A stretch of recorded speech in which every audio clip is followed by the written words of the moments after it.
రాయలసీమ అందులోనే శ్రీశైలం మనది. నంద్యాల జిల్లాలోనే శ్రీశైలం ఉంటుంది. అపోహలు నమ్మొద్దంటూ రాష్ట్ర న్యాయశాఖ మైనార్టీ సంక్షేమ శాఖ మంత్రి ఎన్ఎండి ఫారూక్ స్పష్టం చేశారు.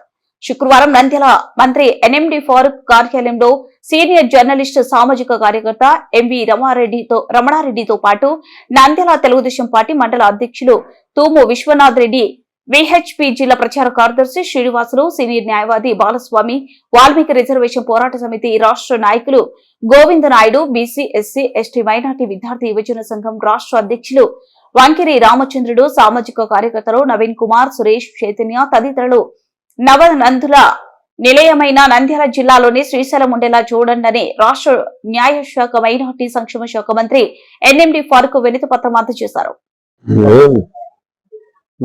నిలయమైన నంద్యాల జిల్లాలోని శ్రీశైలం ఉండాలా? అనాదిగా శ్రీశైలం మన రాయలసీమ ఉంది కదా, రాయలసీమ నుంచి వేడి తీస్తామని ఎవరు చెప్పారు? మనకు మన దగ్గర ఏం న్యూస్ లేదు.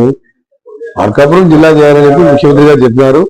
మన ముఖ్యమంత్రి గారు కూడా మార్కాపురం పోయినప్పుడు జిల్లా మార్కాపురం చేస్తామని 4-5 కాన్స్టిట్యూన్సీ కలిపి జిల్లా కేంద్రం చేయాలని ఆలోచన ఉందని చెప్పడం జరిగింది. కానీ పేపర్ జరిగింది. కానీ జిల్లా రీఆర్గనైజేషన్ వేరే, ఇది వేరే.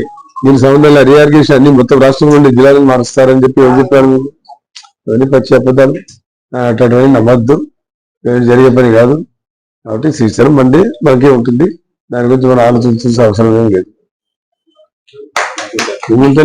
దాని గురించి బీసీకి చెప్పి ఆయన మెంబరు